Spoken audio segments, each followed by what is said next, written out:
dude. You want to do this? Yeah. No, dude, I don't want to do this. I want to go home. I'm ready to go home. I'm done with your bullshit. All right. I'm toggling them all on. And, yeah, we should be live. How you doing? Good, homie. How are you? Not too bad. Good, man. You ready? Yeah. You ready? For the year-end review. Yeah. So in this show, just so everybody knows, we're going to be doing pretty much like a year in review plus going over, I don't know, pretty much what we're trying to do for 2022. And I don't know, how would you say like this show has evolved so far? Because we've done like 30-something episodes, and it seems more and more like it's basically us going through our life and figuring shit out and then trying to share that with people. So yeah. So basically, I think that's what today is going to be is I've been thinking a lot about this year and just some of this kind of came about of like, okay, where was I at this time last year? And then the amount of shit that's changed, and then looking at that from the perspective of where will I be this time next year? Yeah. And I don't know, using that as a way to kind of help move forward for the next year and not be so worried, like, will I figure this out? Will I not? It's like, it's just going to be different. So, yeah, I don't know. Yeah, I don't think there's much we need to figure out. I think it's just kind of rolling with what happens and, like you said, evolving with the next steps. Yeah. Dude, from what this podcast had started is us sitting in your dining room with some mattresses for padding to block out to cancel the noise, and it was good. It was a good first episode. Yeah. I mean, and now we somewhat know kind of what we're doing. I think we're getting more into the flow of everything, and that's kind of nice. At least we feel like we are, and maybe everybody listening is like, you guys have not gotten in the flow. And actually, it's gotten worse. Hey, well, then go fuck yourselves. How about that? Yeah.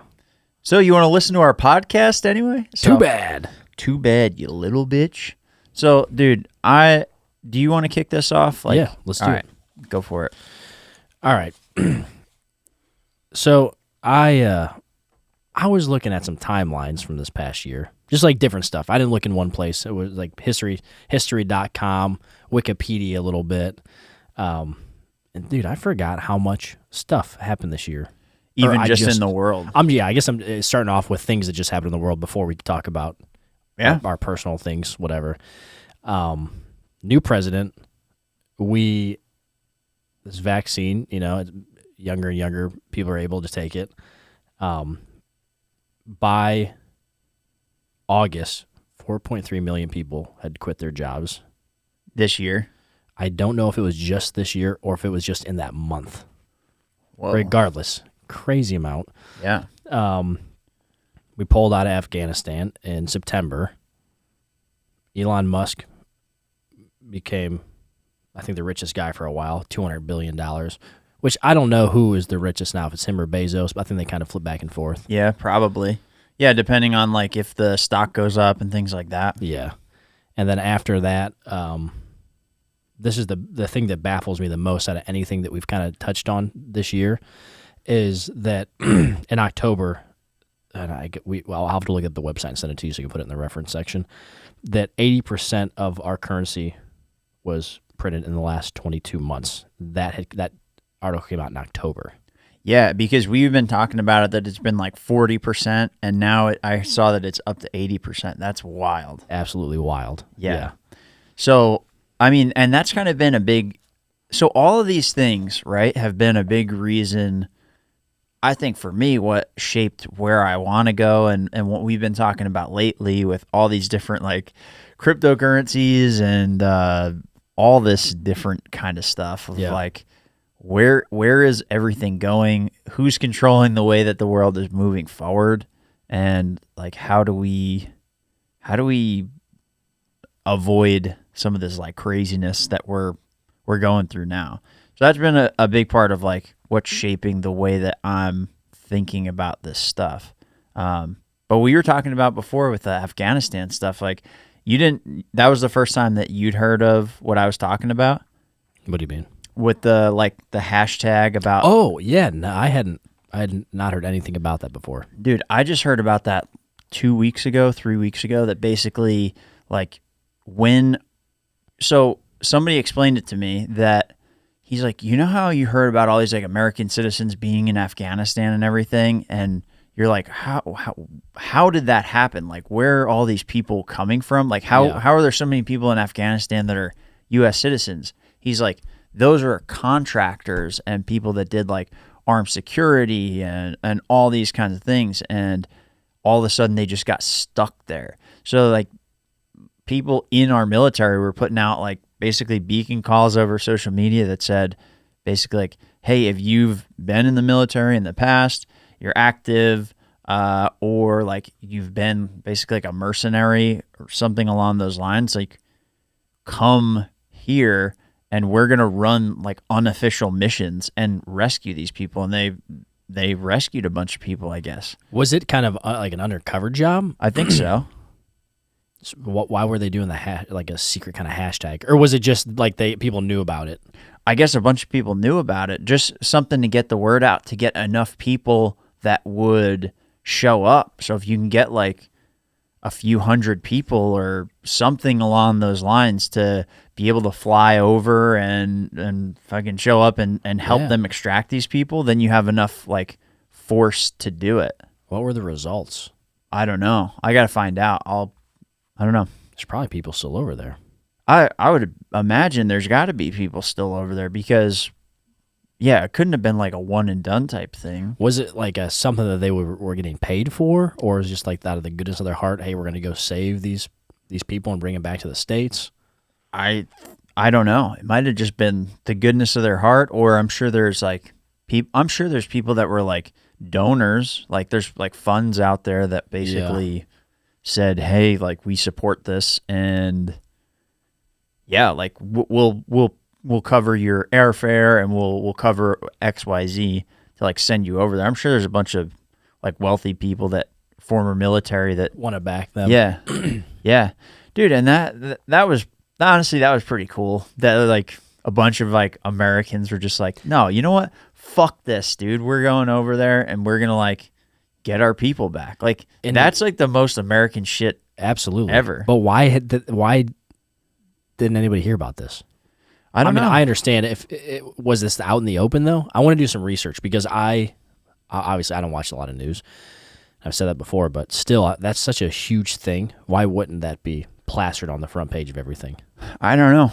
I mean, maybe it's because it's like dissent. I guess it's technically illegal. I don't know if that would be technically considered like treason or something. I guess, but because if you're going behind the military's back, and you're running like these secret co-op missions, which I don't know if that could be considered treason or if that's just like illegal military activity or something like that. I don't know, but I don't know. You can make the same case for just like the way that they handled it could be. It's one of those things too. It's like, we'll just brush this one under the rug. Yeah, it's for everybody's like best interests.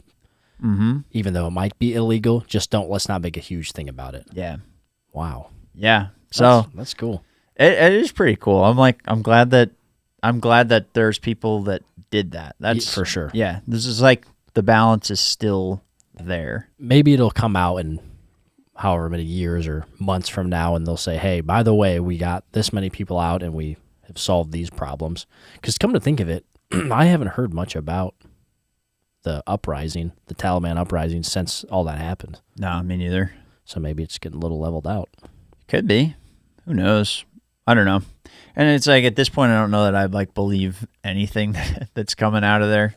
It now seems like it's been made up for 20 years this whole time. So I don't know why now would be. Why pull out on that exact time and then. Well, why pull out now? And I don't know why they would change lying to us about all this stuff now. Like, well, hey, we haven't really been fully truthful for 20 years, but like now we're telling you the truth. Like, maybe. I don't know. It seems a little far-fetched, but yeah, I don't know. Sorry, go ahead. Go ahead. What was the lie about? Like, what was like the big stink about us. I can't remember all like the the facts. government and Yeah, I know.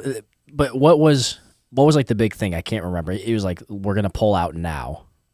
this Like it was this like time immediately, and it wasn't like something that was planned, I don't. and it didn't give us enough time or something. Because I remember reading from a guy that had spent a lot of time over there who said, like, no, this is a problem. Yeah. No, I don't remember I actually don't know the specific reason, but my main issue is just like the fallout from it and like the botched nature of it. I don't have a problem with us pulling out of Afghanistan, really. Like we've basically been in like an endless war that Wasn't going anywhere. yeah, well that I don't want our country to be in a bunch of endless wars. Like No, of course not. it kind of like it is a big part of like 1984. If you read that, it's always talking about like there's always got to be like a foreign war somewhere off that the people of the country don't really know about. They don't really experience it, but they know that there's a bad guy out there, and you can just keep like kind of doing whatever you want and then say, well, you can't do that because of like terrorism or something like that. So I don't think that there's no terrorists over there. I don't think this is like entirely fake. It's just Yeah. I don't know. I think people use this and take advantage of it, and it's a big money making thing.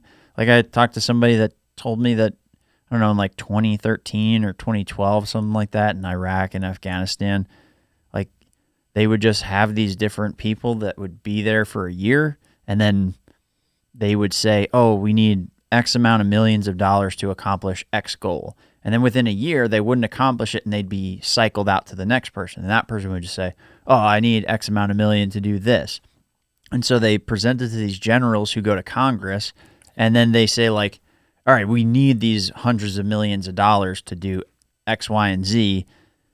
Not much gets done, and then a shitload of products get brought over there. So like he's like, "Yeah, there's a field with like 500 brand new F1, F2, and F350s just in a field, like a desert field, just rotting. There's like warehouses full of parts for tankers and Humvees that they have like no tracking system. Like you give tens of millions of dollars worth of inventory, but you don't set up like a computer system to manage that and like teach the people there. And then the people that they tried to teach there, like they weren't interested in learning how to fix Humvees or fix like these tanker trucks. So he's like literally like a expensive ass, like, you know, like the gas trucks that drive around and like fill up like gas stations. Like, yeah, like a big tanker. yeah. Like he's like, yeah, they would just drive it. And then when the filters like clogged up and the engine seized,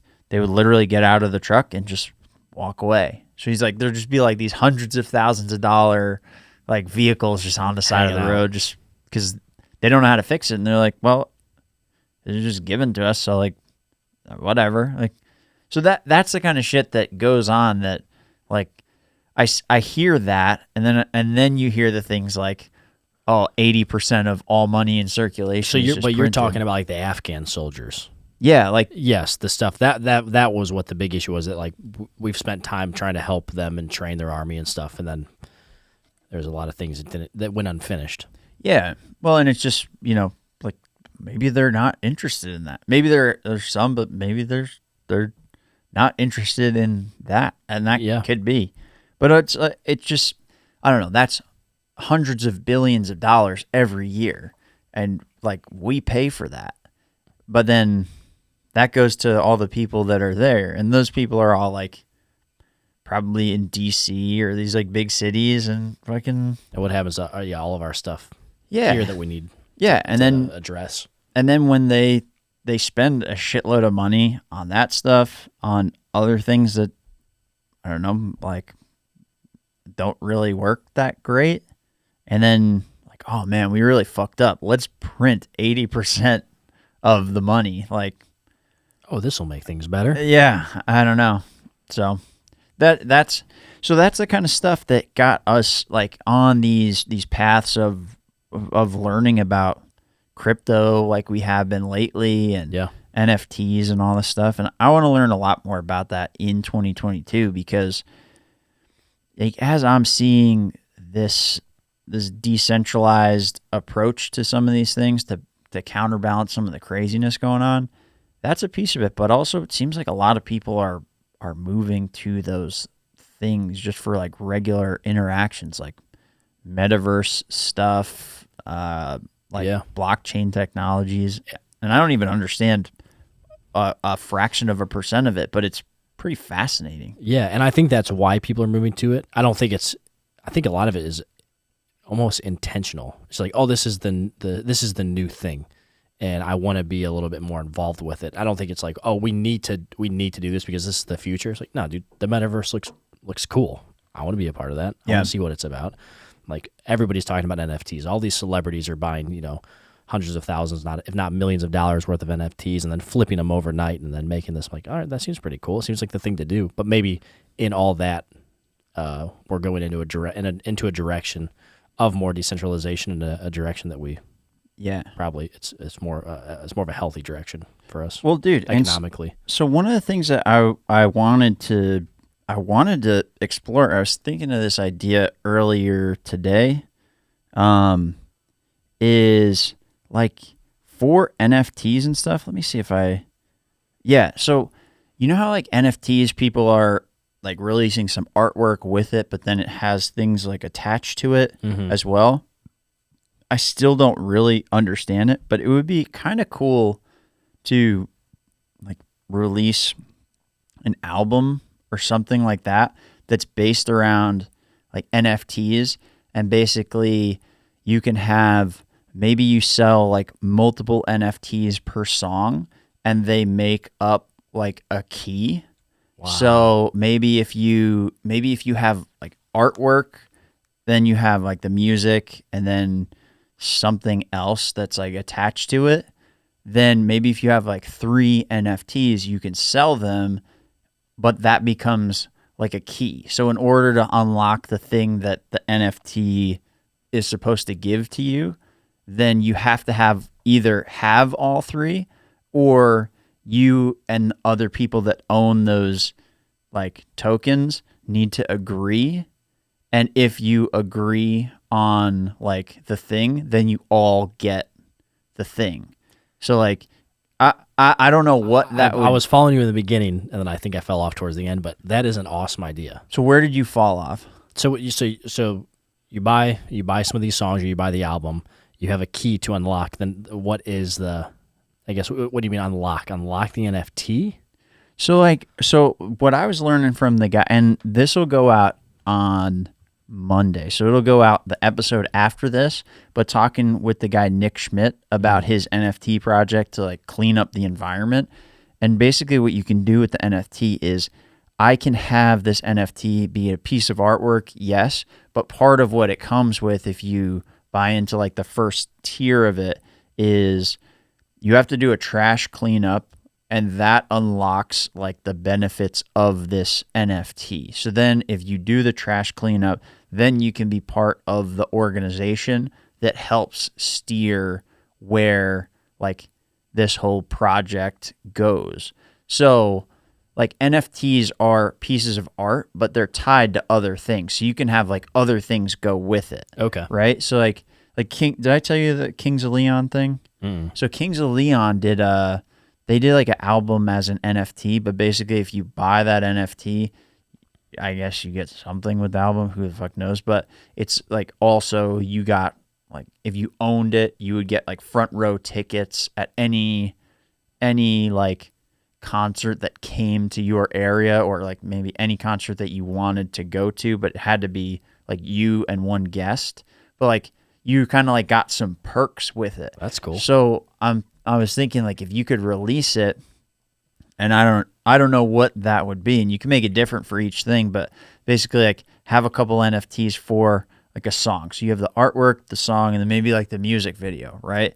But then like the thing that comes with it, instead of being like tickets that you get every show or, whenever it comes to your area, I don't know, maybe it unlocks, like it gives you access to something, and then this piece of it gives you access to something else. And That's then neat. by combining them, maybe you can, I don't know, you almost create like a scavenger hunt for people or something along those lines. I feel like maybe it sounds like people might get more involved in the music again. Like in the full experience. Exactly. Yeah, the full experience of the music. Well, because I was thinking, because you are like a big record buff, and I remember my mom's talked about this. Somebody else that, they're probably like 50 or 60, they were talking about it, but it was like, oh, those, like the records, you'd go to the record store, and then you'd like open the record, or you'd bring it home, and you'd be looking at the artwork,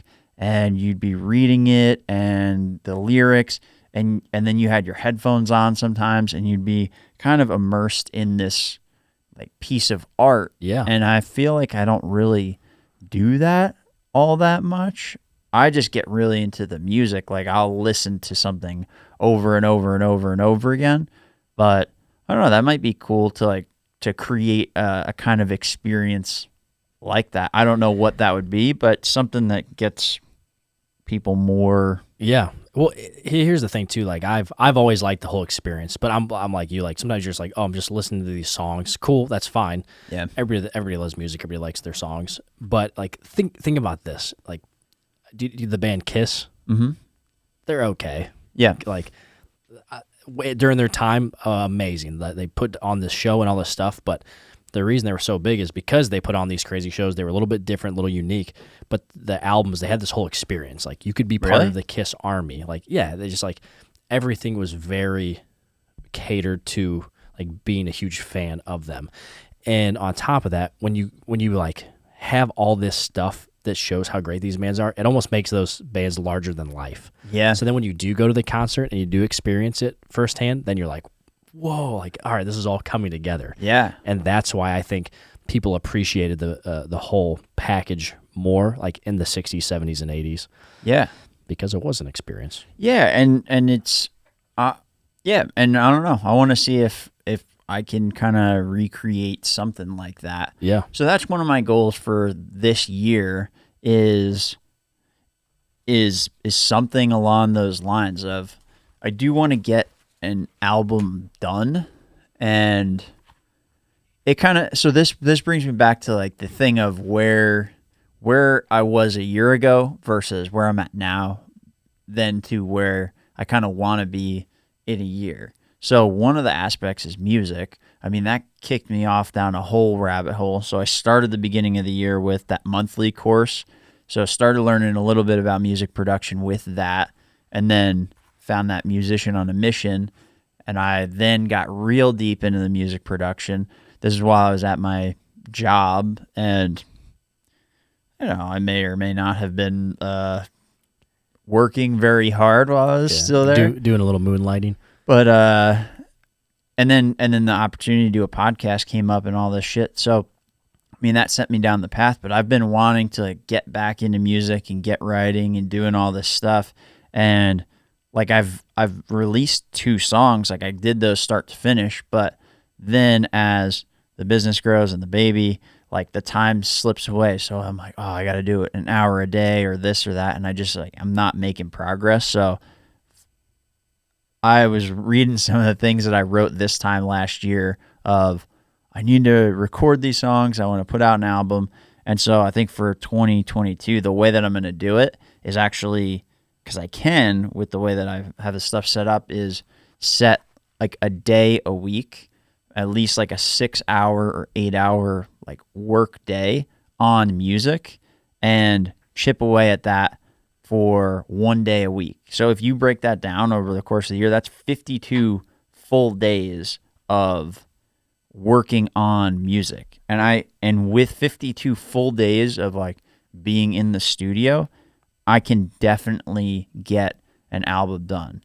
Because I don't know, I'll come back to this because I want to hear what you've got, but like that, some of that, like that timing, I think will help actually let me break through some of these limitations that I've got. Because when I'm doing this like hour chunk at a time or hour and a half, I don't hit that like deep work, that deep progress, that like really figure out the next piece of the puzzle type work. Like I don't get there. And so I think I've just been kind of swimming, along the surface and not diving deep enough. So this is kind of my way of looking back at what I didn't do well and where I'm fucking up, and then going to try to remedy it with this. How are you going to keep track of all that? Like, how are you going to hold yourself accountable and say, like, okay, I did this many hours today working on music? A couple things. So part of what that guy, the Pete Moore, he was on, I don't know, episode 25 or something like that, but he called it BMAP. So that's one thing that I learned this year that was super helpful. It's like behavior equals motivation, ability, and prompt. So it's like the motivation is to get it done. Like I have like 80% of the ability to do it, right? Yeah. Like it's going to be shitty and then it'll get better. And then the prompt. So right now I'm going to try to schedule it for Fridays, because what I realized over the past 5 months of like actually running my business and stuff is like Fridays are the days where I kind of fuck off the most, and I get the least amount done, and then things kind of slip in and I'm like, whatever. And so I'm not in like a work mode. So if I can set my schedules to be like starting Friday morning, like from 9 to 2 at least, like block that off for this purpose, that's not so crazy where I've got to make every single day work of like, I got to be up at 8 and then this, because the baby wakes up, and sometimes the baby is like, is cool with me working on that. Yeah. And sometimes she's not. And I can't plan it out. So I'll set it one day a week that I'm like focused on it. And then if that has to shift, like I have to do something on Friday, and I know on Monday or Tuesday that Friday is going to be like totally busy, I can just switch it to like Thursday, and block it off. Like if a customer needs me on Friday, all right, fuck it, let me just switch this around. Yeah. Or like family thing or something along those lines, then I can adjust it. But if I know I set up like that time, like set it aside, and I stick to it, then I can do it. If I don't stick to it, then it won't happen. But if I can switch the perspective, then I think I can do it. There's something to be said for like having a solid schedule for Fridays, because if you don't, like I think like a lot of people, I do, you'll screw off and it'll be the weekend, all of a sudden you're like, wow, I didn't do anything today. Yeah. And then you lose that inertia like going into the weekend, and then Monday I feel like, you're kind of lagging. Yep. Well, That's great, dude. So on this, so one of the realizations that I had this year was it ties into why I want to do this, like where I'm setting 6 hours to do this or a full work day, is because of that surface level that you only get when you're on something for an hour and a half. At least this is what happens for me with working on music, is it's not until, I don't know, maybe 2.5, 3, 4 hours into the process where I really hit that, like I hit a wall at like a half hour or an hour and a half, where you're just like, I cannot get fucking ahead at all. I'm not going to be able to figure this out. I can't figure this beat out. I can't figure this bass line out. I can't figure out why this just is kind of dud-ish, like it's supposed to be a grand part. Why does this sound like a dud? Yeah, fart. And yeah, exactly. And so it's like, those are the times, like 3-4 hours into it, where you're working really hard on something, and because you're in the work, you're chipping away at it, then that path actually will unfold to you and show you the next piece of the path where you need to go. So you're saying if you push through kind of like that tired point during like that one task, there's like, you're saying that you've like discovered there's something better on the other side? Yeah. So interesting. So if I'm just setting it up, right? So I thought that doing the hour or hour and a half was good because I'd be staying consistent and I'd be doing it every day, and just, over time that chips away. And I have to do that for certain things. Like you got to do that with like marketing or sales, stuff like that. But for this, It's more if I know I have an hour and that's it, and then I'm going to do other stuff. If I hit that point at a half hour that I know I'm not going to break in another half hour, I've pretty much given up for the rest of that half hour. But if I set aside that time that I'm like, no, I'm sitting here until, like, it's a war of art thing. I'm sitting here, I'm on the job, and I have to get this done.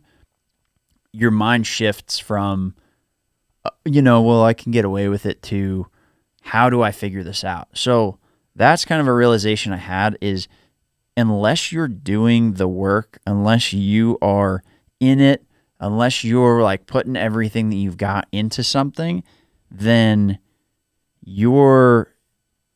that path isn't going to unfold to you. Like, I tried to do so many things in life from like a surface level, or like, passive or whatever.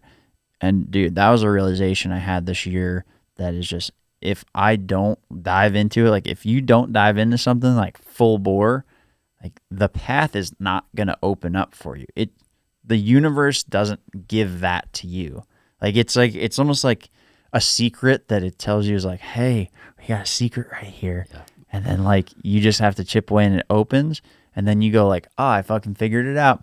Yep, I'm good. And then you walk the next day and the wall's like this, and you're like, what? No, that was open. And like, it's like, nope. See, I'm interested in, the reason I asked you is kind of like what your plan was to do that, is because my biggest goal, I think, is like trimming the fat off of the time that I'm wasting, the time that I'm not getting involved enough to make a difference in the things that I'm interested in. So like, I want to, like, my biggest thing to do is I want to read more. Like, I would love to read a book a week. I know it's maybe like a book every 2 weeks, whatever, a couple books a month would just be like out of this world awesome for me. But that's the thing. I'll like start reading one night, and then I'm like, then I'm on my phone and I'm doing this, and then I'm like walking around, not even doing anything, just like pacing, trying to like not be bored. So that's my one of my biggest things is find out like how to keep myself better focused in these things, so I can essentially learn more. Mm-hmm. Like I just got all these Ryan Holiday books, and I started reading Courage is Calling. And I started reading, I was like, this is such a good book. Yeah. And then like I've read 20 pages, and I'm like, I haven't read it in like a couple of days now. But I was like so about it. So that's one thing that I'm going to do. So I think that's probably the answer to one of my heartburns, is just pushing through a little bit farther, instead of being like, all right, I'm bored with this, I'm going to move on to the next thing. And spending such little time on everything that I'm not getting any value out of any of that stuff. Or whatever, like let's say I'm gonna like have the MPC and I want to make a song, like, and then I spend an hour on that, and then I go to like read on a topic that I'm interested in, or do like podcast research. It's like doing all those things. I think maybe now I'm thinking about this now is just focus on one of those things per day, instead of jumping around and spreading myself so thin over all this stuff, or even like other things, like with my family, like spending time like. Okay, don't worry about like work when I'm with my family. Don't worry about looking at your phone, and like, because I know you do that. You set time aside for Instagram and things like that, right? Or you were doing that? I try to, but dude, that's the thing about these things, is they are so addicting. There's such a lure to them, and it makes you get sucked in. I'll go on and I'll start looking at things, but my mission was to go post a reel, and then something. An hour goes by, and you know what you could have done in an hour? Mm-hmm. So much stuff. And then I started thinking about this the other day. There's a guy that I work with who's about to retire, and he's I think he's pushing 70, and he's only got a couple weeks left to work. And we were talking, and he's like, like, even if I die tomorrow, like, I'm completely happy with everything I've done. And I'm like thinking to myself, like, I wonder if like, can I say that? I was like, I've sure wasted a lot of time this past year thinking about all these things that I want to do, that I should do, but I've wasted more of it thinking about that than actually putting anything into place. So why do you feel like it's a waste? I just feel like it didn't lead. Maybe it's not a complete waste, but it didn't add as much value. Maybe not as much of a experience as it should have. So looking back on it, do you feel like that you what causes you to waste the most time? Is it getting sucked into certain things, or is it losing interest in certain things? Like what are the main things? Probably a little bit of both, but I'd say it's getting like sucked into things for sure. And like the phone, like I got to cut it out. It's a killer. Yeah, it's really bad. And I feel like it's only gotten worse because I use this for work. I use this to communicate with everybody. So it's like, and I know that I'm bad, and Jenny, my wife, because my daughter will like pick this up if I have it somewhere and she'll hand it to you. No matter where it is in the house. She'll find it and she'll come up to you and go, really? Yep. So she like knows that like, oh, that's always with mom and dad. Mom and dad always have this. This must be a part of them. And she'll like come up, she'll like hand it, and I'm like, yo, that's like I don't want that at all. Well, it's twofold. It's like not good that it might be like that much a part of you, but it also seems like Lily has some pretty good manners, and she's learning. So yeah, you're doing something right. Yeah, she does have wonderful manners, but I'm like, no, Daddy doesn't need this right now. Let's just put it over the side, and then she'll find it and she'll kind of do like one of these. Really? Yeah, she'll hand it to you. Oh, that's cute. Yeah, it is. It's really cute, dude. That you were right. We talked about this before Lana was born, but I have said cute thousands of times. It's making me sick. You need to stop. Yeah, I know. It just keeps coming and coming, and you're all of a sudden one day you're going to say it a bunch, and then you're going to say, "What am I doing?" I'm already there. I'm like, oh, that's so cute. Oh, look at this. She's so what are you saying is cute? Like, just like the stuff that she's doing, like her clothes or whatever. Yeah. Oh, that's cute. Yeah. Yeah. Yeah. Oh, she's so cute. Oh, it's cute. Oh, that's cute. Oh, she's smiling. Oh, that's cute. Yep. Oh, look at this little. She got a little onesie on. Oh, that's cute. Look at her little toes. That's cute. Yeah, it's only going to get worse. I think so, but whatever. Hey, only girl dads understand. Yeah, I guess so. I mean, whatever. It's fine. She's cute. Yeah, it's cute. Hey, you know what can I say? And there's worse problems. There's worse problems to have. Yeah, there's worse cute problems to have. Dude, so I don't know. Do you want to talk about some of this stuff more, or do you want to talk about like the shit you've learned parenting? This interests me. The goals. Okay, we can kind of do both. So what else you got? So what are some of the things that you started off like looking back? Where were you at this time last year? And then I know you said you wasted a lot of time, but like I feel, who knows if I actually did. I feel that way. So where were you at this time last year? Like what were you feeling like you wanted to actually change, and what did you actually change? Like what were some of the things that you actually did that made a change in the things that you wanted to achieve? Like what has been successful? So I wrote down, you know what, now that I'm thinking about this, I did put some stuff in place that I'm pretty proud of, I think. Okay. Like, I guess I started doing these things, and my habits have become more consistent. Like what? But I think I'm beating myself up because I look at other people, I'm like, oh, they have it all put together. So I should be there. But I'm not I'm judging other people based on, we're all in different places in our life. Yeah. And I'm not judging like where I was, 12 months ago or 16 months ago. So like, dude, do you remember like last December, were you worried about COVID? Were you like in a weird way? Like, no, dude, at that point I was done with COVID because, we had the wedding and I don't know, 2/3 of the people canceled, which ended up being great because then it was like the perfect size wedding, and then we could hang out with everybody and actually like talk with everybody. So that was cool. But damn, when was your wedding? It was December 6th. So the third wedding was December 6th. That's right. I guess I wasn't worried either because I guess I was thinking that this was kind of fresh. You were worried earlier on when Jenny was pregnant, which was legit because she was at the height of pregnancy right when all this stuff was breaking out. Because Lily was born in July, and all this stuff of 20, yeah, and all this stuff started happening really full blown in March. So yeah, dude, it was good to be cautious and scared at that time. So July, I was probably more because that's when I got my vaccine. So you got your what? I got the needle. Yeah, in July.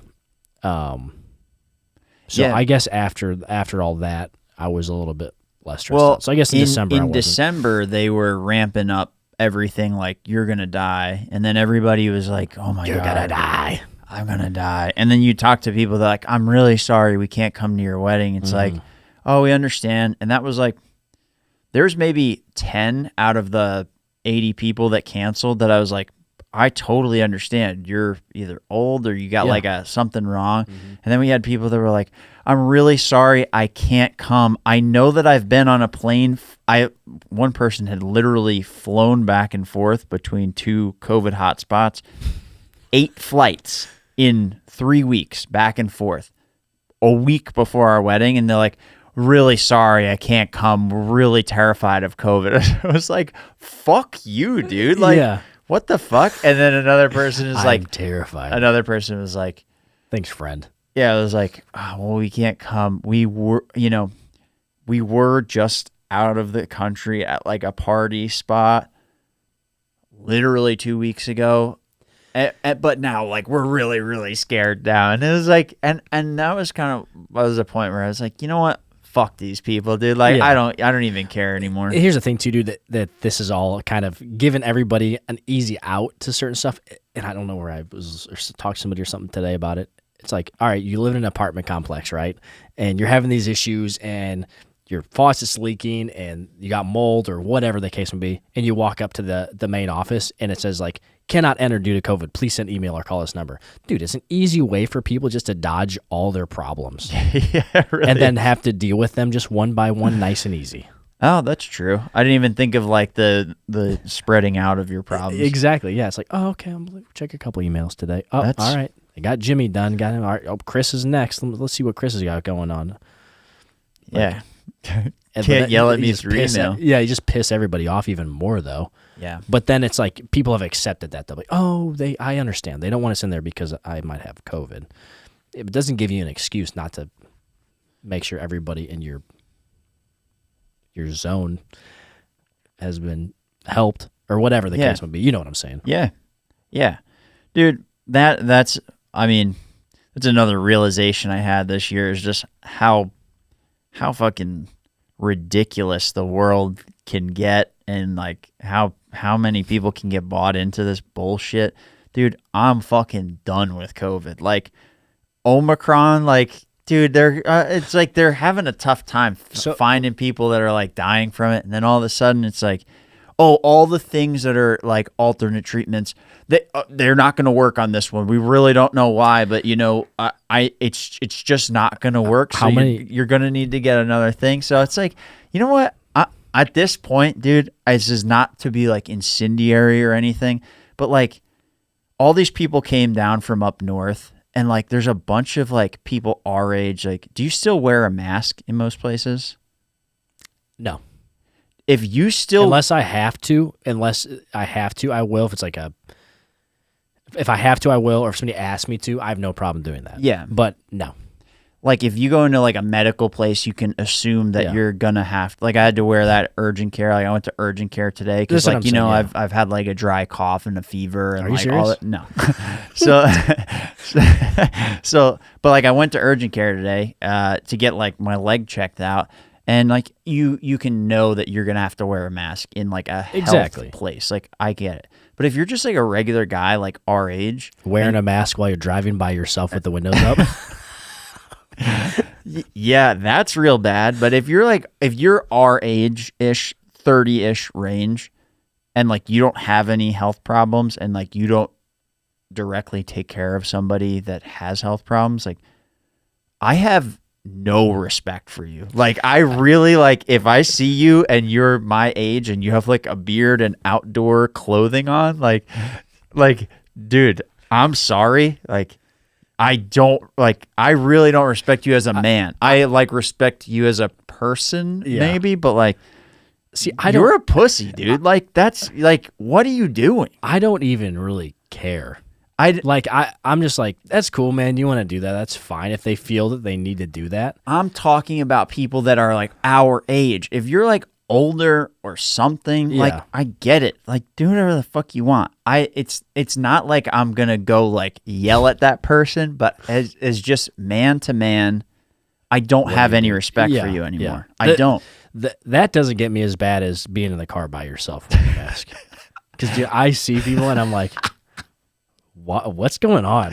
I saw somebody the other day that was driving with, it's probably close to our age, maybe 5 years, older than us, and he was driving and there was a bunch of kids like waiting on the thing. He had his windows down with a mask on, and I saw him as he pulled up the kids, he rolled his window up. And I was like, what do you think is going to happen, man? They're 20 plus feet away. You have your mask on. Dude, and you're in your car by yourself. Actually, that was probably a smart move because those kids are probably going to make fun of him. Hey, look at this guy. Look at this old guy with a mask. Yeah, I don't know. He wasn't old, though. So yeah, we got off topic. We got off topic. Surprise. Yeah, well, that's how I feel about people our age that are still wearing masks with no underlying conditions. So figure your life out. That's all I've got to say. Figure it out. So what are the other things that,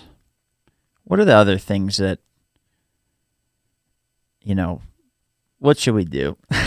Well, what about you? What about me? What about you? Tell us about yourself. I am a Scorpio. I was born in 1992.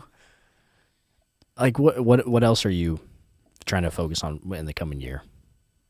Do you have like an attainable, like something that you're like, I want to do like this amount, like a quantitative thing that you want to accomplish, or?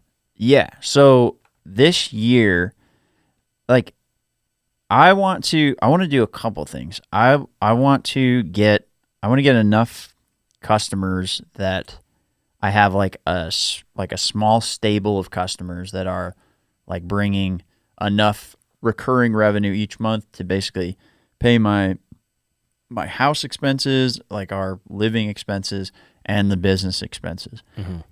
I don't necessarily, my goal with that is to basically break even on all of those things. So basically set that up to be broken even where I can do that.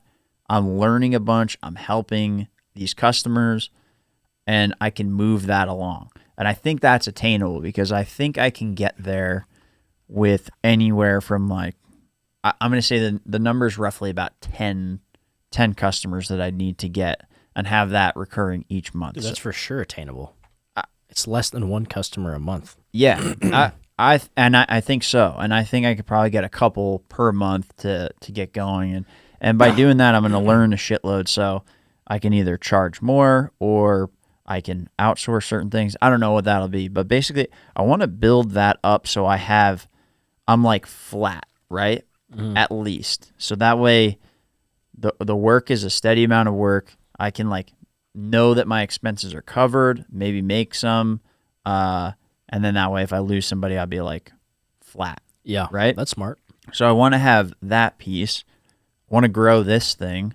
Like, I want to get this show bigger, not for the sake of getting it bigger, but I want to kind of talk to more people and learn more stuff. So I want to use this as a vehicle to understand these crypto things, these NFT things, running business, philosophy, like those, I'm with you. Like all those dimensions that I was talking about and learning about that. Like the cool thing about this too, you're gonna blow that out of the water. Your 10 accounts. Yeah, absolutely. I think so. The cool thing about this too, man, and I'm with you. I was gonna say is like dive into this podcast a little bit more and. Like for our shows, I want to myself be a little bit more prepared because it's cool because it forces me to do more research on a topic. We're like, hey, let's talk about this. Dude, I would have never looked up half of the stuff that we've talked about over the last, what has it been, 4 months? Yeah. And I guess I was beating myself up earlier about like saying like, oh, I haven't like learned as much as I wanted to. Because I guess I really have. It's just been I guess it's one of those things you don't realize how much you learn. Dude, that's why I wanted to look at some of this stuff through the lens of where were we a year ago versus where we're at today. Because you just talked about it before too, of like you start looking out and comparing and all these things. but then you forget the things that you've actually accomplished and Yeah. what you've done. Kind of overshadows the great things that you've done. Because it is, dude. You look at these people like, they just made how much on Shiba Inu? Damn it, what was I doing? Yeah. Well, and that stuff gets me anxious, right? And that's that's a good word for it, dude. yeah. I get anxious about that stuff. Because I look at it like well, oh man, I'm like already behind, you know, like, oh, they got ahead, that they're there. It's too late for me, you know, all these things. And I'm trying to learn more about it because I don't want to look at it that way. I want to try to understand where things are going in the future and then get there, you know, and follow that path along and start understanding so you can know where the world is going, and then you can be in that spot where it's like, oh yeah, I did that thing and I made $600,000 because I happened to just be paying attention for long enough and all these kinds of things.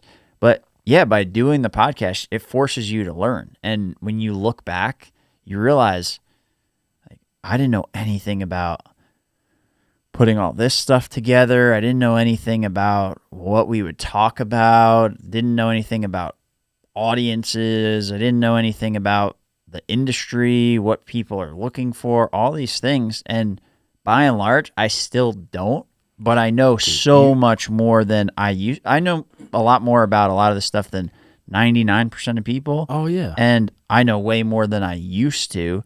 And by this time next year, like I'll be even further along on that path. Yeah. But you have to start.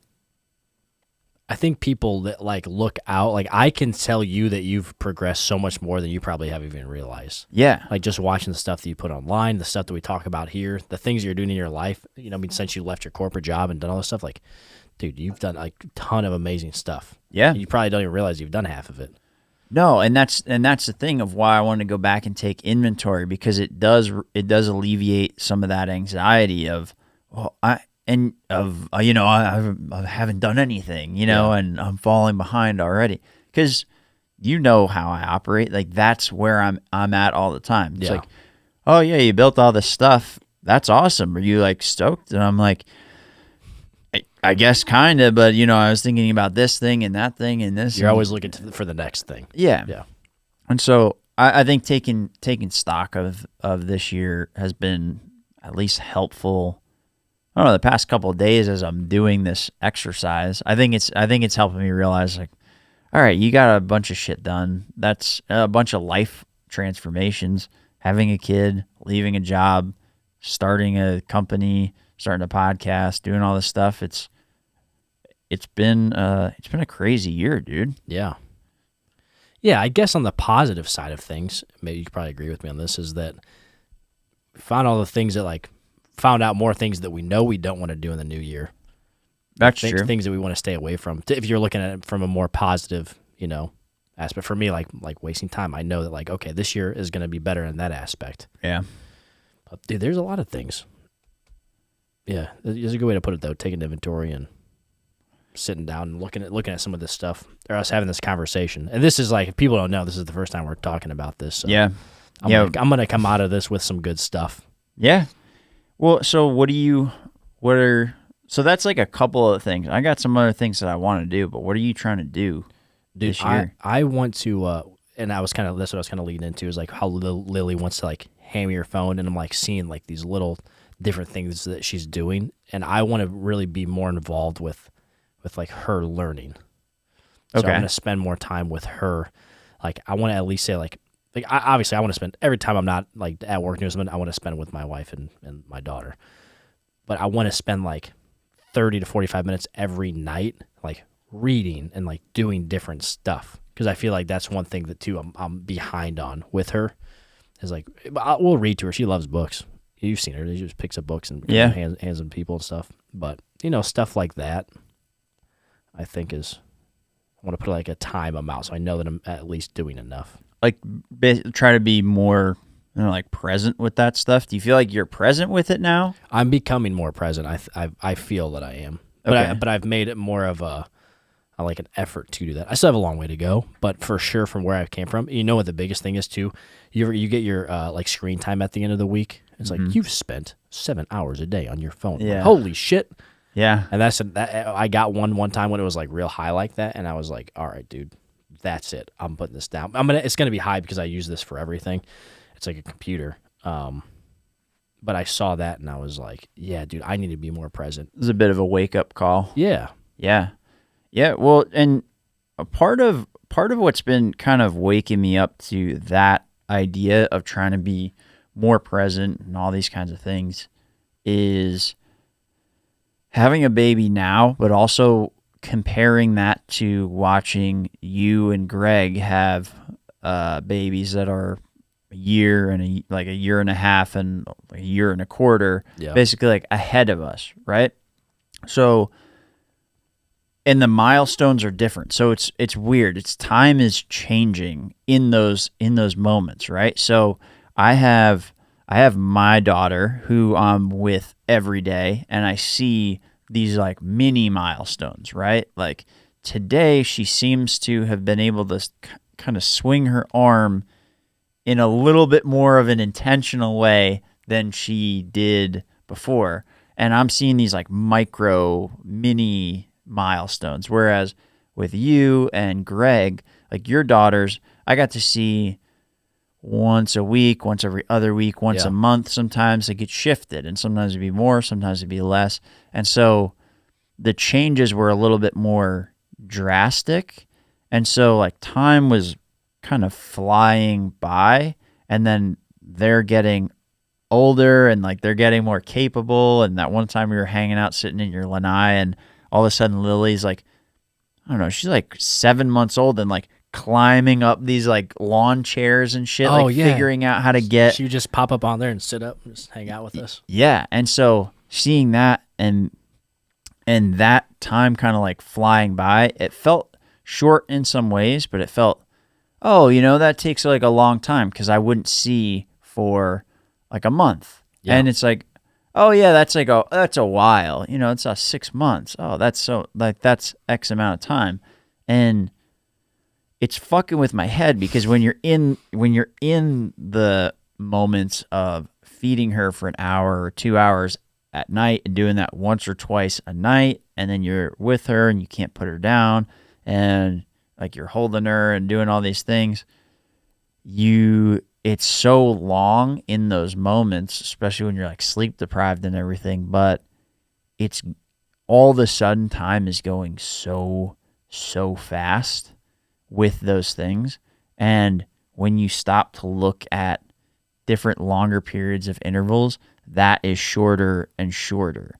Like, so when I look back now, she was born almost 8 weeks ago now. That time period is a blur, Yeah. And because the farther you get away from it, the shorter it seems, you're saying. Yeah. But it's now moving faster. Like time is moving faster. I think as you get older, time.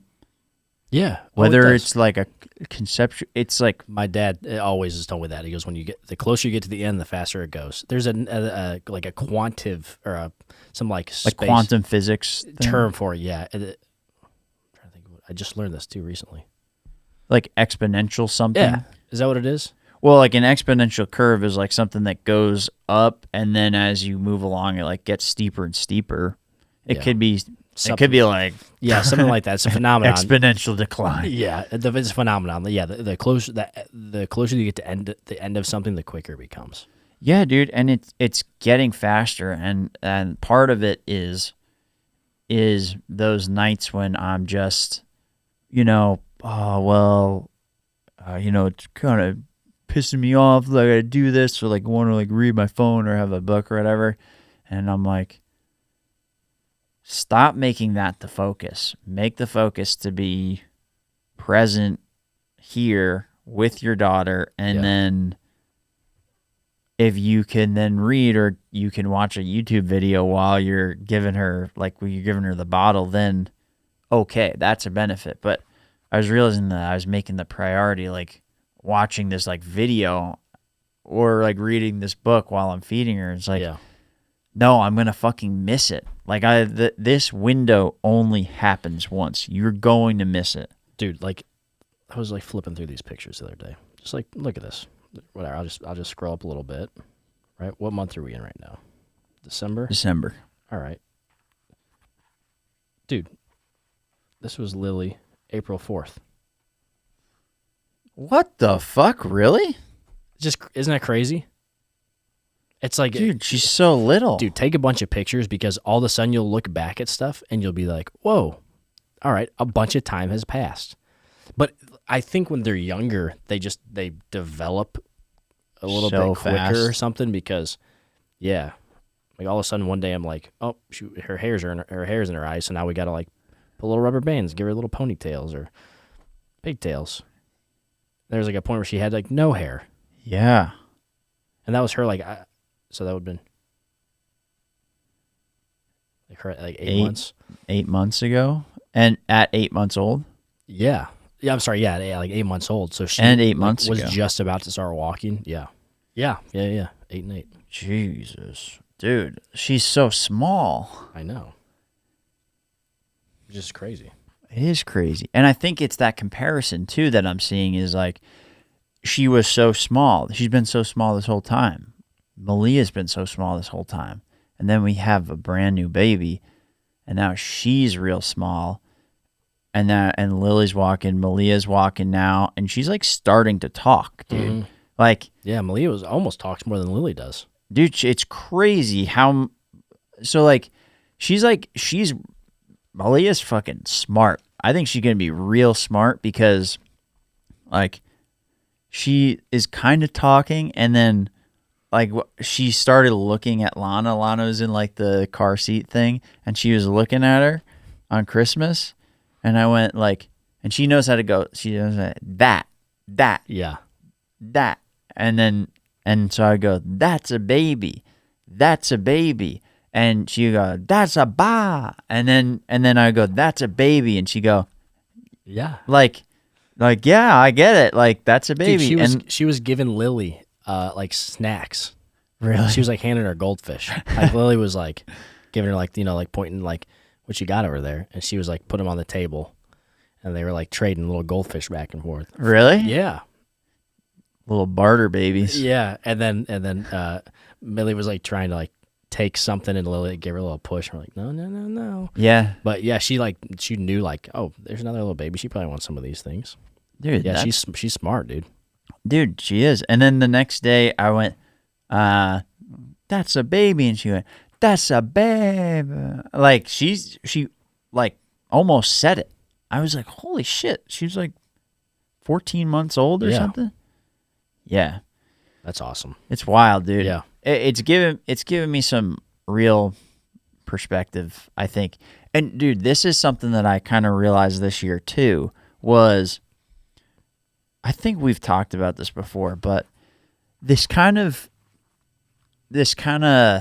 feeling that you are locked into whatever time that you're in your life, right? So, and I think it's a balancing act of the universe. So when you're a baby, you only have like this much.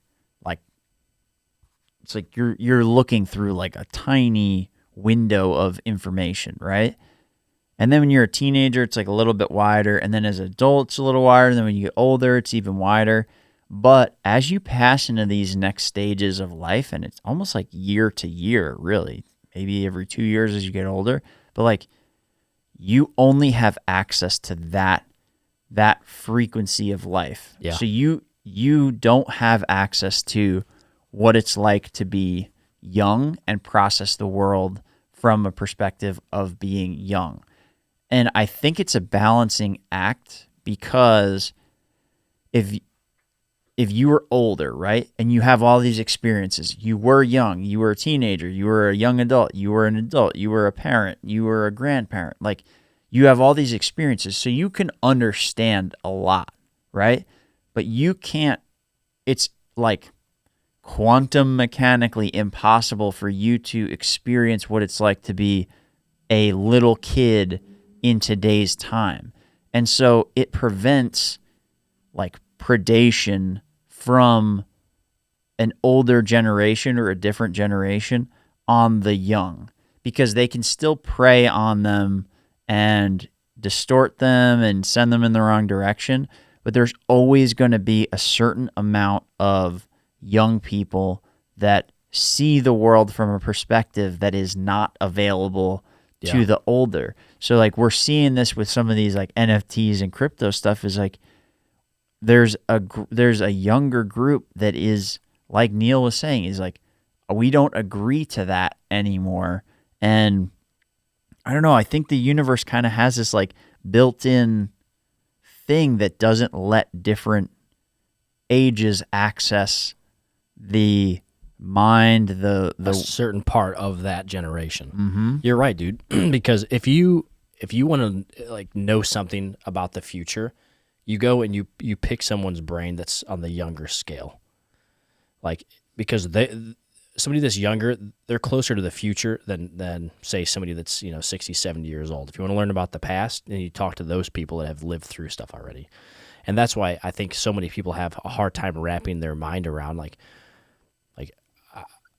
I know people that, probably my parents' age that they just like cryptos are like, it's a joke. No one's ever going to do this. NFTs, absolutely stupid. But I look at it and I'm like, no, this is a very real possibility that these things are going to be the future. But to them, it's like, doesn't even matter. And then even like, say somebody that's like 10 years younger than us, they're probably really sitting on that train thinking like, yes, this is the future. And I know it without a doubt in my heart. Yeah. So, whereas we're kind of on that teeter zone between the previous generation and this. Yeah. So it's like, if you want to know like what's to come, ask the people that aren't living in it yet. But they're on the forefront of that. That's a good point. I never thought of it like figure out the future from where the young people are at. Yeah, and it not obviously not everybody's going to give you 100% answer, but you can at least get a little glimpse into what the future is going to look like. Like I remember when I was working somewhere and there's a woman that wanted to rent a Tesla. And she was like on her deathbed. I thought it was the coolest thing. They came in to rent the Tesla because she was like, my grandma doesn't have that much longer, but she's like, this is the future, and she wants to take a glimpse into the future before she goes. I'm like, that's amazing. Whoa, that's cool. Really? Yeah. She's like, she's not going to be here much longer, and she knows that like she thinks that this is what the future is going to be, so she wants to see it. Like, yeah, that's really cool. That's awesome. Yeah. Whoa. Which is very unique for somebody of that age because we all know people that are in that age, and it's like you really get set in your ways. It's hard to teach a old dog new tricks, and you become, you set in your ways. Yeah, this is how it's been forever, and I get attached to those things. And I don't want to be that way when I'm older. And this is not to say like I'm not going to get set in my ways, and I'm going to always be this or blah blah blah. Yeah. But I don't. I want to try to not get too jaded or closed off to things, which is a natural. That's how it naturally goes. If you don't get jaded or closed off to things, and you're probably a fucking idiot. Like you're probably really dumb. It's like if you're just like, oh, everything's great. Like you're probably pretty dumb if you don't at least like feel that or have reasons to be like jaded or things like that. But it's all based off of experience. Yeah, but also if you just live in that space of being jaded and not open to stuff, you're shooting yourself in the foot. Like you're gonna miss entire like pieces of reality, like entire ways of living. Like I feel like right now I am missing like entire ways of living because I don't know enough about this stuff. But also like I don't know that much stuff about like the rest of the world either. Like the way that people are living all over the world. Like I'm like blocked off to entire sections of experience of reality. Yeah. Oh yeah. I don't know. That's what always interests me about like traveling and stuff like that. So you get to see other pieces of reality. It's like, wow, I did not know about this. No, and the culture and how people think and process things and go about their day is, you'd have no idea. Yeah, and you don't know until you go. It's crazy, dude, that I think about this, like, you ever have neighbors that you live somewhere and you like never really talk to them? Yeah. They live an entire life, and they live, they sit in a room that's adjacent to your room, probably 20, 30 feet away. nothing about them. Not a thing. Always made me feel strange. Yeah. Yeah, and it's even weirder when you live in like an apartment or something, You're all in the same house. Yeah. Yeah, you're essentially. Yeah. It's the same structure. Yeah. Huh. I never thought of, yeah. No, you do kind of think of it in passing, but you don't think of it necessarily. Why do you think that like we're also like cut off? Like I've lived in a lot of apartments, and I don't want to like bother anybody or like really get to know anybody in those situations. Like I never made like an effort. Like I want to know everybody in here. I don't know. It's like, do you think it's a recent thing? I don't know. It could just be once you get to like a certain size general population around you, you care less about that stuff because you can find the community not Right based on location. Like if you can Yeah. if you can drive reasonably for 20 or 30 minutes, then like you can get to most of the people that you want to talk to, then like maybe it doesn't matter. It's not a priority to meet. Yeah, your Could neighbors. be. That's true. Yeah. So one of the other things that I want to do this year upcoming, and I started working on it, is getting into this like online courses space. So going to podcast movement this year was one of those like big eye-opening things. We've talked about it a couple of times, but seeing the way that people are able to like create businesses from some of this stuff and generate a lot of money and do all these kinds of things. And then online courses, like taking a couple of these online courses, like I paid a lot of money to learn a lot of the stuff that I did, and I never thought that I'd be that kind of person. But I saw like a value in it, and you wouldn't be the kind of person to take the course. Yeah, like I'm not a school person, like so. I wouldn't have thought that would be something that I would like spend money on, you know. But I did, and so, for the past 4 months or so, I've been like racking my brain, like what could I teach people that I actually know how to do that I don't really see many people teaching, at least not the specific thing that I know how to do. And then I realized that it's this, dude. Like I figured out how to do all this by myself, like watching a bunch of different YouTube videos, buying all the wrong stuff, sending it back, wasting a ton of money, a ton of time, messing things up, getting it totally wrong, only to have to go back and spend fucking 8 or 10 hours editing something. And like, so I've figured that stuff out, and to be able to turn that into something that I can like sell, that's pretty cool, I think. And the thing about all this too is I'm baffled by how much went into this. Like when we were talking, like, yeah, dude, let's do a podcast. Let's like just bullshit and talk about whatever. I'll be honest with you, man. In my mind, I pictured us sitting in 2 chairs, a couple microphones, hooked into a computer, bada bing, bada boom, it's done. So like this, like actually, like this all stuff, man, is like it's amazing that you were able to put it all together and trial and error all this different equipment and this is like an absolute as professional as it gets. That's the goal, dude. Yeah. Because when we were sitting in my dining room looking at all this stuff, I was like, how the fuck am I gonna get people to pay me professional amounts of money just to come to my dining room? Like, yeah, this isn't gonna work. But I need to like get some of these things, because I wanted to be like the Joe Rogan experience. Like, yeah, that I've been listening to that for fucking 10 years, dude. It's one of the coolest setups. I like the camera stuff. I think that's going to be a big part of podcasts moving forward is the video aspect. Well, it has to be. It's what separates like a good podcast from a great podcast. Like the second that our videos come up on Spotify, I was like, oh, this is so cool. Right? Isn't it like so cool, man? Yeah. It's a whole different experience. It's like just what we talked about. It's the whole package. You undo your records and stuff, and you look at the pamphlets and all this. It's an entire experience. Yeah. Because then like people can be here, they can be part of the conversation.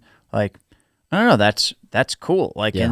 and that can lead to cool stuff. Like people wanting to come talk to us and teach us about things that we didn't know about, and that can then steer our lives. Like our conversation that'll come out in a couple of days with Neil and Brett. Yeah. Like that kind of conversation, that is going to be one of those conversations that changes my life. Like, dude, it had my head spinning. We talked about it before the podcast, how like important that was. Yeah. To like have that conversation, and it was just like it just happened. Yeah.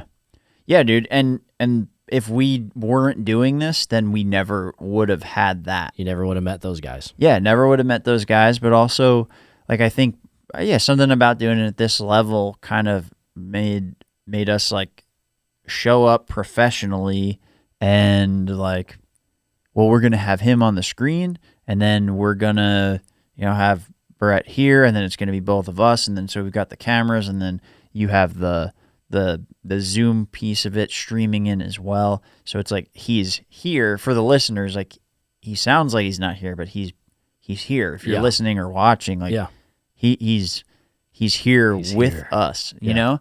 And like, I wanted to set it up that way, but I didn't want it to be like, I didn't want it to be half-assed, dude. I wanted to just like do it right. Yeah. As right as I could with what I knew. And I think we've been doing a pretty good job. I think so. Yeah. So part of that stuff. So, right, I was talking about I want to get these X amount of customers to like expenses covered, right? So I could break even on a bunch of like my personal stuff and the business stuff. And then I want to explore this online courses stuff because I think if I do it right, I can probably make a good amount of money because as I'm looking around, I went through all these things. I had to bang my head against the wall a bunch of times to get all this stuff done and waste a bunch of money. And if I were to teach somebody how to basically set this whole thing up and it costs like, I don't know, $250 or something, dude, I spent, by buying 2 of the wrong cameras, I spent more than that in restocking fees. Yeah. So I bought cameras and I returned them, and by returning them, I lost more than $250. Yeah. So if I can give somebody an entire list of all the shit they need to buy, how to set it up, how to use it, that I feel like that's reasonable. And I feel like there's probably 1,000 people out there in all of the world that would be willing to buy that. Yeah, for sure.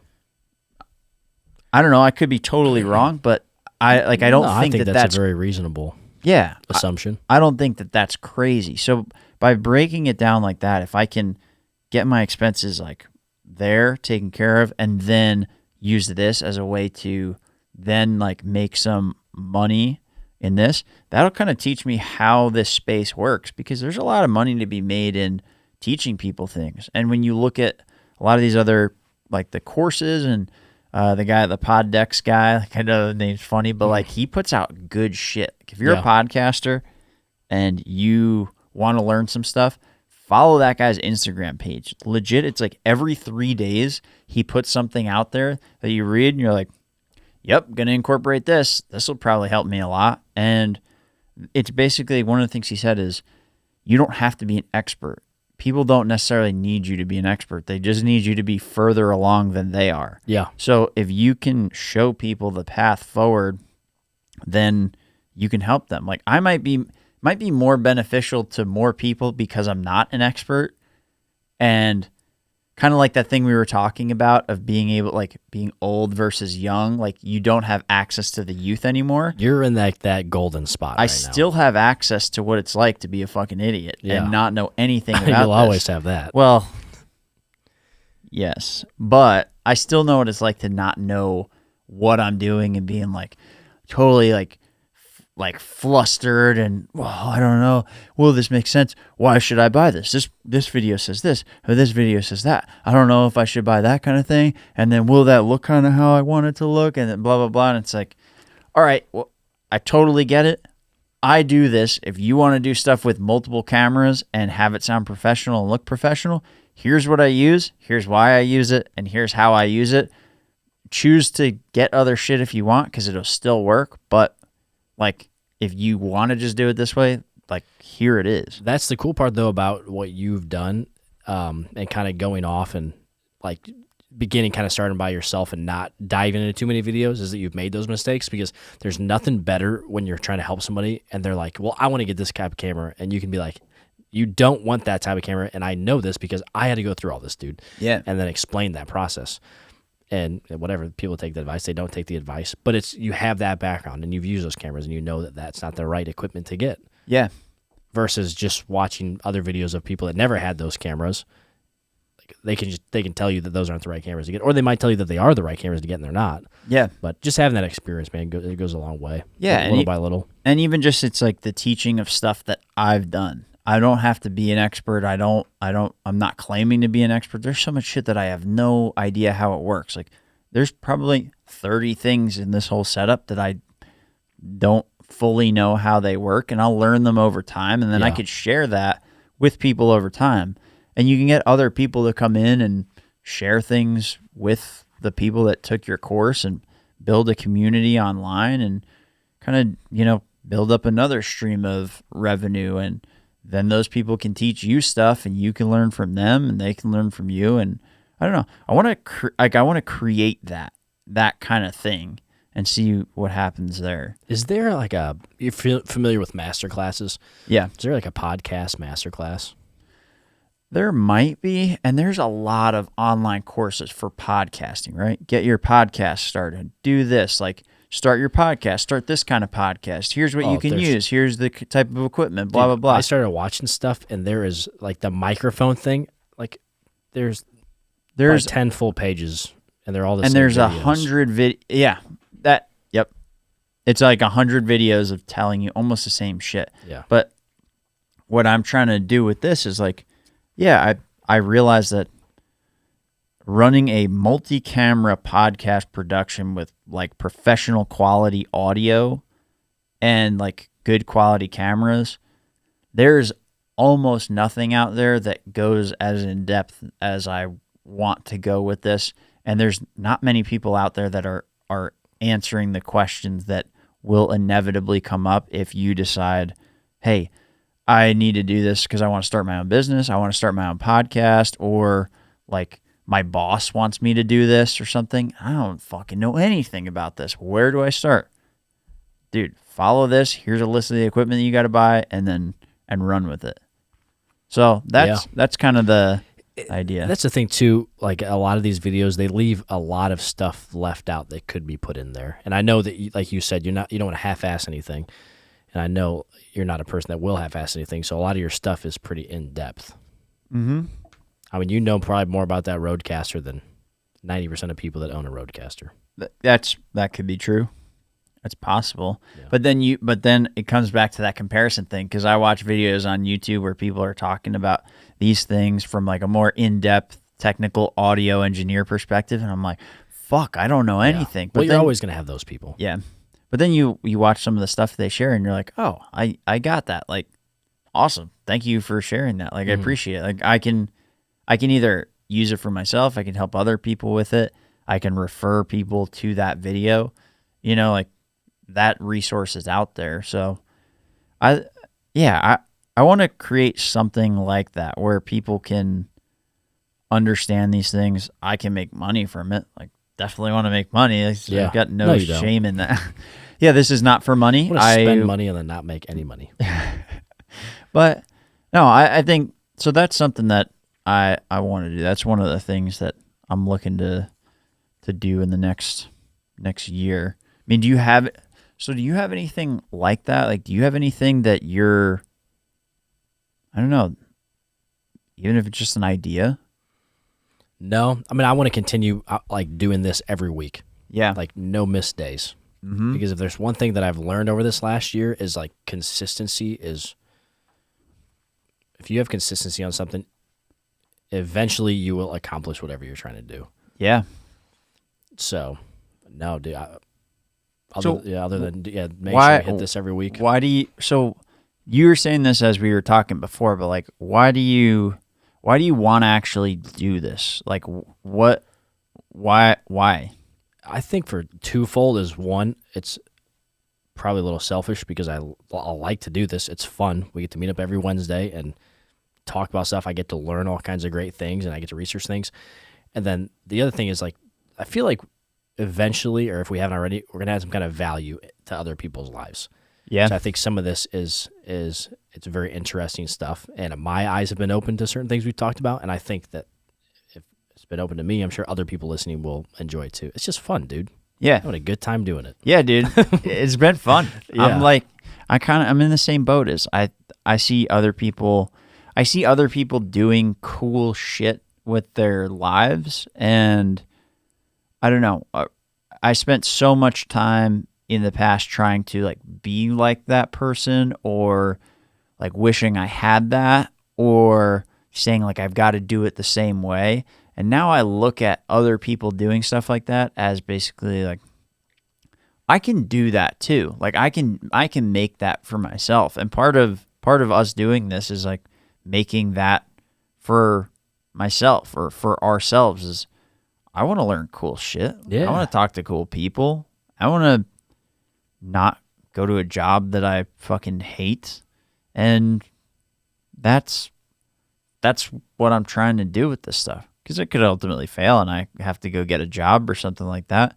That's Dude, always a possibility. We can still do this once a week. Nope. But yeah, I don't think that it's going to fail. No, I have full faith that will take off.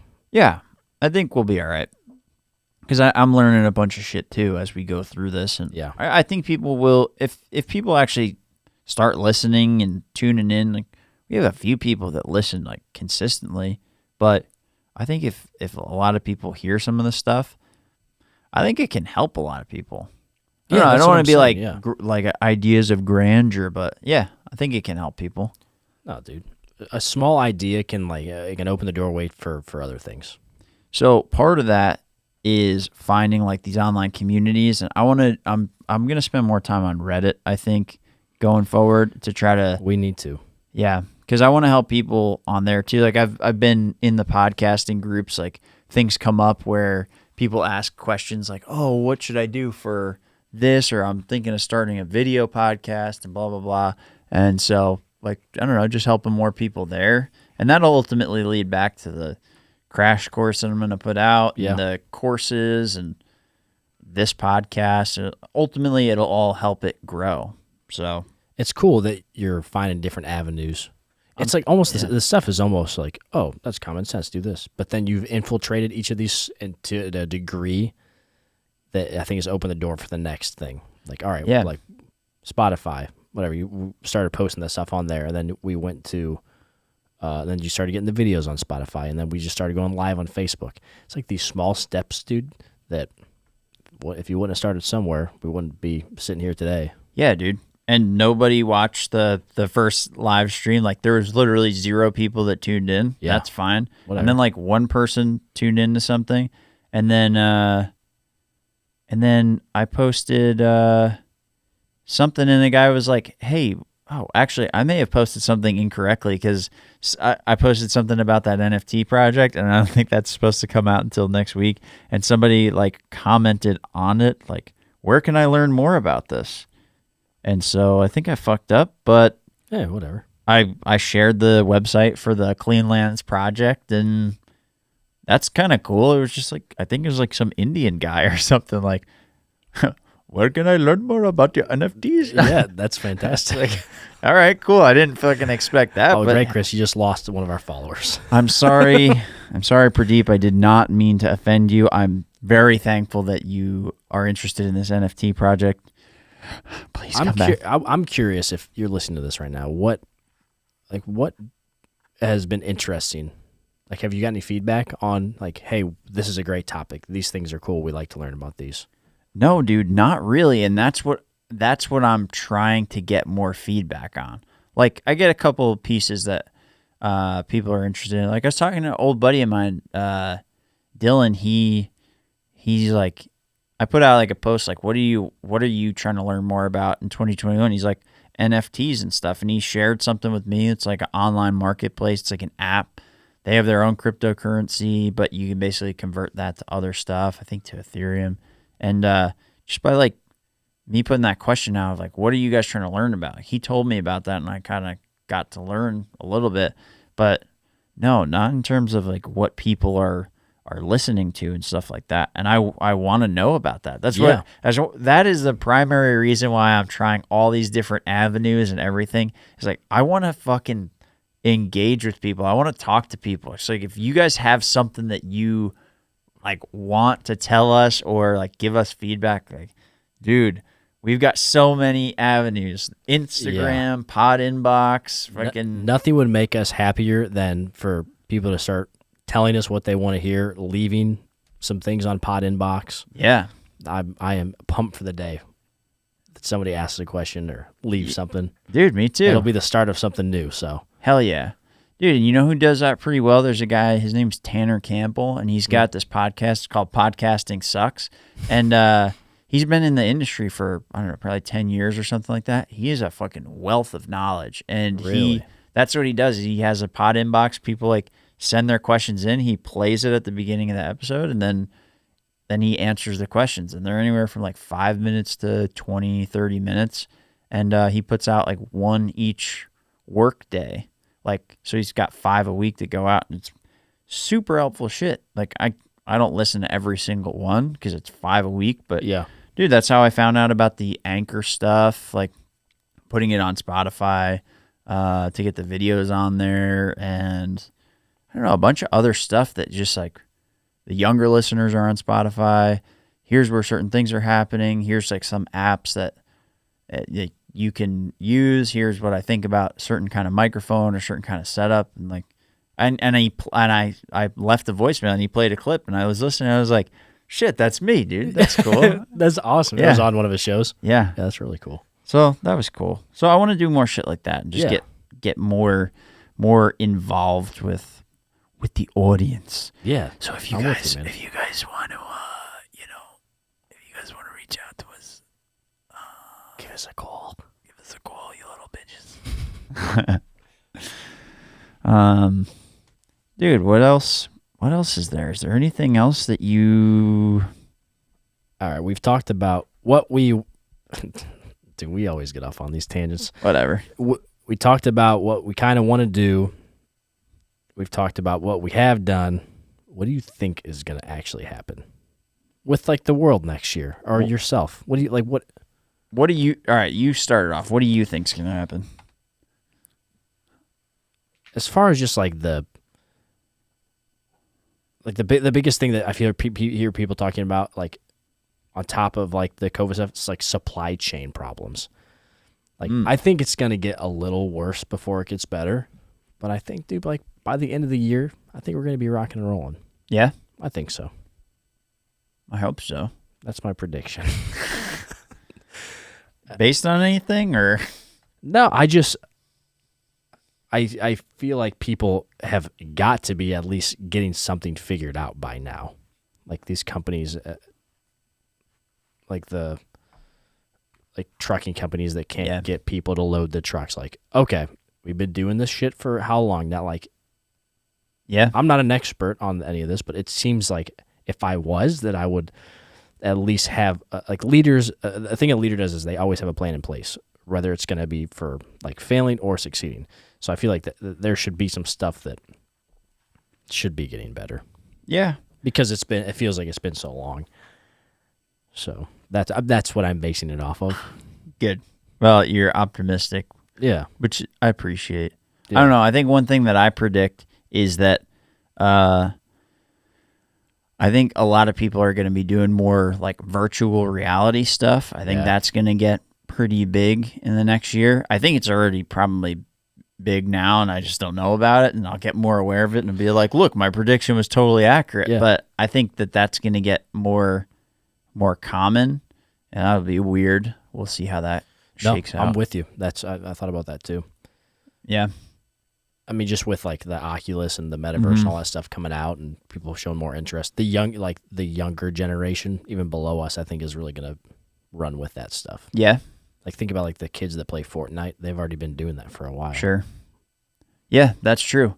I mean, they're in it, you know, and they're okay with it. Like that's normal to them. I think too that like another prediction that I have is that like people are going to focus on things that matter more to them. So with everything that's been going on, like even you, that's whether you know you did it or not, is that like you left the job that you felt like wasn't right for you, and you started doing this. I think people are going to realize that more. Yeah. As we go on through all this, that they want to live a more fulfilling life. Yeah. And Well, and I think, see, part of what I see as some of that stuff is like, I'm fucking super lucky that I was able to do that. Like, I had the resources to do it. Like, I had the time, the situation lined up. I didn't have anything that would like really like bury me if I were to do it. That's not really luck, dude. I mean, But you worked and you set yourself up to get to that point. I set myself up to get there for sure. So, but like, so it's what I'm saying. I'm not saying like, yeah, it just happened, but like I was definitely, I'm very thankful that all of these other things lined up that allowed me to apply this hard work and all these things. Like I'm very thankful that I had that. But what was I saying? What? I was talking about how people will do more meaningful things. And then I said kind of like how you have done and started doing this, something that you enjoy. And then you said, I was lucky that I've got to this point. I just wanted to tell everybody how lucky I am. And then you looked at me and said, what was I talking about? and then what happened? And then. No, and then. No, so I don't know where I was going with that, but I am very thankful that I had all that stuff like line up that I could do that. But it was a realization for me this year of like, man, I'm going down a path that I don't see like much of a future in, like, and all of these things seem like they're coming off the rails. Like, let me try to focus on the shit that is important to me. So I guess I did do that, and that kind of makes me. Part of that is looking at the different things that people say that are focused around like what crashes are coming, like economic crash and like inflation and all these things. And I think I don't have a prediction on that, but I'm trying to wrap my head around that. So I think some of the stuff I'm going to spend time learning is more about like how the economy actually works, what these different cryptocurrencies can do as like an alternate source, protecting money, what can happen with all this stuff, how to navigate some of this shit that's pretty unknown and navigate it as smoothly as possible. I don't know. So just learning about all that shit and try to set myself up for successfully making through whatever happens in 2022 with all of these kind of crazy things. Because this year was nuts and people are acting fucking wonky and things seem wonky.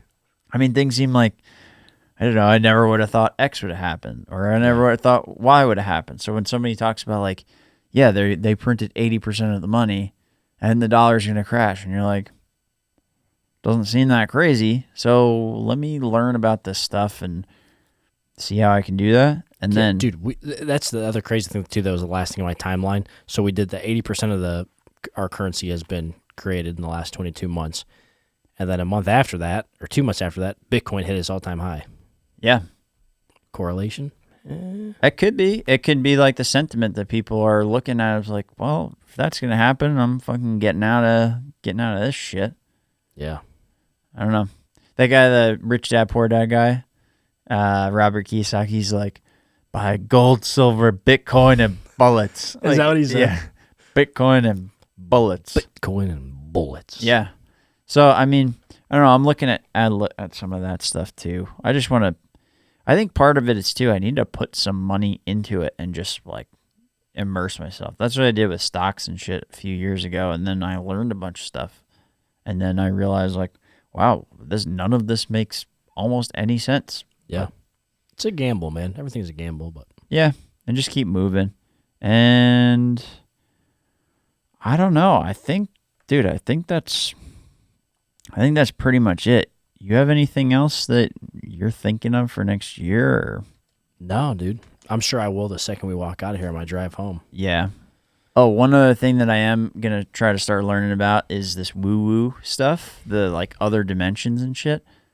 That I watched like a couple of YouTube videos on some of this stuff. Woo-woo? Yeah.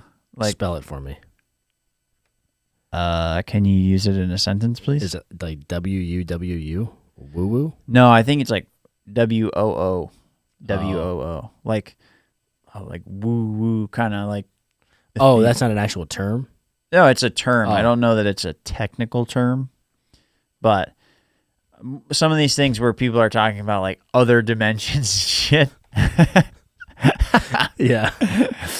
That stuff like fascinates me because I hear certain people talk about it and it is very much like, you know, when certain people talk about certain things, you're like, this person is a fucking whack idiot. job. Yeah, total wacko. And then sometimes other people will talk about the same thing. You're like, I can see where they're coming from. But like you said, it's really based on the way they present themselves and their background most of the times. Yeah. And so like, I don't know, I watched a video that was like scientifically breaking down multiple dimensions and like there's like 11 dimensions apparently. Some people say there's 26 dimensions, but I guess scientifically you can really only prove 10, but they think that there's an 11th one beyond that. And it has to do with height, depth, width. That's 3 dimensions. And then there's time is the 4th dimension. And if you were able to like live in the 4th dimension, you can like go forward and backward in time. But if with a 5th dimension, you can like be at any point in time. It messes with the like the theoretical way that things are, where you can't be A can't be 2 things at once. Like it can only be this or that, and it like breaks that paradigm. It's like some of the shit. That sounds interesting. That would be, yeah. Right? So like if people are learning about this stuff and there's something there, like, man, I kind of want to learn about that shit and see what kind of stuff you can learn about the universe and reality. Like, I don't know, maybe that'll help me understand physics and all that kind of shit. Yeah. I don't know. So that's where I'm at. So, yeah, you want to wrap this shit up? So wrap it up. All right, dude. You have anything else that you want to tell everybody before the end of the year? It's December 29th, 2021 when we're recording this. No. So, other than we appreciate everybody that's been listening and following and give their input. Happy New Year. Yeah, agreed. Yeah. Happy New Year. And thanks everybody that's been along for the ride with us. It's been cool. I've learned a shitload. I mean, I think you have too. Yeah, no, join us in the new year. Let us know what you think, what you want to hear about. If you want to get involved, just let us know. Yeah, we're going full throttle into this crypto shit and all these. We're figuring out how the fuck to navigate through life for the next year. So it's gonna be fun, dude. I'm pumped. There's gonna be some cool shit that happens next year. Yeah, it's gonna be wild. I'm looking forward to it. Yeah, me too. All right, well, thanks everybody. Happy New Year. Adios. Happy New Year.